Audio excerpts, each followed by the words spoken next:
Of all the characters that Foz has adapted, one of the most organically grown and developed would have to be Fluttershy.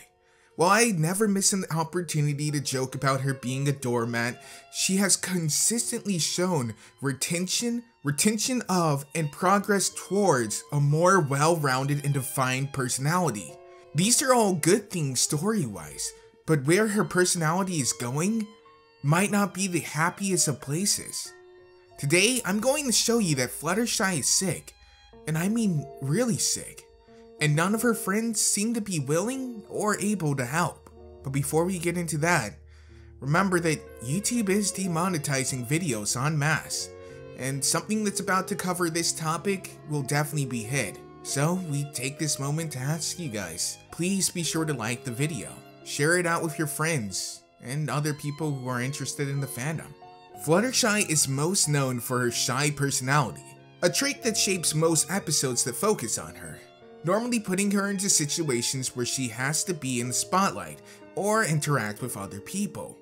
Many of you out there can probably relate to her on this. Many people in this fandom have some varying form of what's called social anxiety. But for a lot of people who suffer to this degree that Fluttershy does, it's not simply being predisposed to keeping to oneself, but something far worse. And it will lead to something even worse than that. No one is born with this height of social anxiety. This is one that is shaped by her environment. From the word of the Social Anxiety Institute.org, social anxiety cannot occur unless events, situations, and circumstances in the person's environment push or lead that person to develop it. I don't think there's many who would disagree that Fluttershy displays symptoms of someone suffering from social anxiety, but let's go over some of the main ones. The first sign is fear of situations in which you might be judged. Many of you are probably envisioning being in front of a class, presenting a paper, or being in a play. And it's pretty easy to say that Fluttershy definitely has problems performing in public, such as when she couldn't perform with the Ponytones, so she hid in a bush and sung for them off stage. Or the fact that she couldn't model for photo finish because she was afraid of what others would think of her, and only stuck with it to please a friend, Rarity. The second is worrying about embarrassing or humiliating yourself. Of course, this ties into the first, and you can make any number of examples with that one. Another, intense fear of interacting or talking with strangers. Just look at the events of when Twilight first moved to Ponyville. She whispered her name so softly that even Twilight couldn't hear after the 5th time. And Fluttershy also generally wanted to avoid interactions with others. It's probably part of the reason why she lives so far from all other residents. And the most fitting of all, expecting the worst possible consequence from a negative experience during a social situation.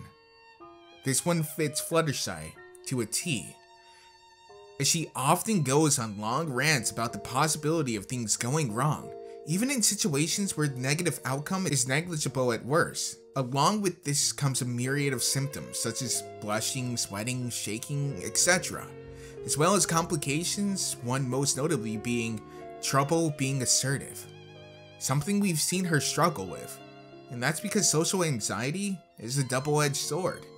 It's more like a virus than a disorder. See, it's a neurological disorder, and the more you give into it, the stronger the neural pathways that cause those symptoms become. Undoing this effect will take years in some cases, and in others, your whole life. But she's winning. She's being more assertive, right? She's been able to tell many more people no, and she's more outgoing. So this would be a happy video, right? Well, obviously not. You see, when I said social anxiety is a double-edged sword, that was a bit of a lie. It actually attacks in threes. It just depends on how lucky you are, or aren't. What some people don't realize is, developing social anxiety to this extent of Fluttershy causes a person to be 6 times more likely to be depressed. Studies have shown when social anxiety disorder appears at a young age, appropriate treatment may reduce the effects of developing depression at a later age. But Fluttershy didn't get treatment for a while. In fact, she was routinely mocked by her classmates at school and bullied by her brother at home. Fluttershy had tried to be the perfect daughter for them, but it was the troubled sibling who seemed to always receive more love. And while receiving more love would show Fluttershy no kindness, he would instead launch verbal tirades at her and her only friend. Fluttershy probably thought she might even lose Dash due to the constant abuse that Zephyr Breeze would deliver to her. Luckily, Dash was always loyal and never left her side.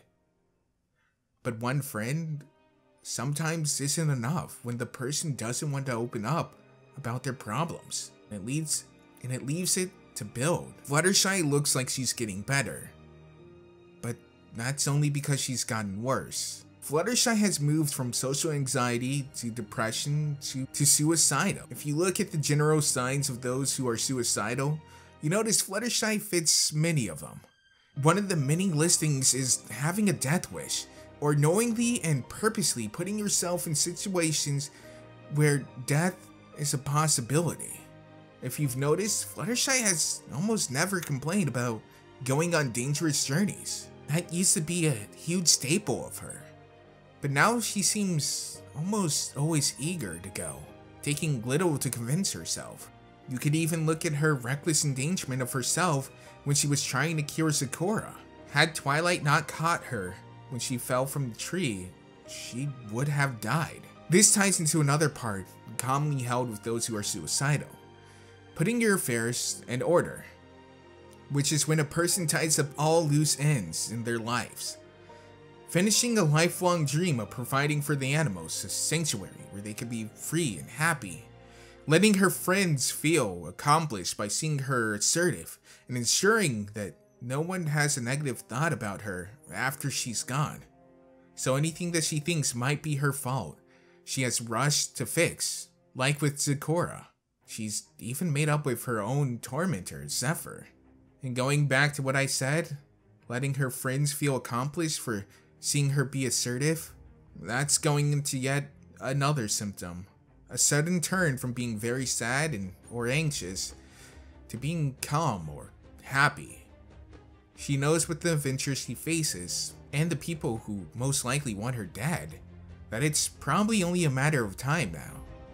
So keeping up a facade to keep her friends happy is just what the element of kindness would do. But hey, be thankful that that's just a theory. I've been Faith the Moliminous. I thank you guys for watching, and I'll see you in the next one.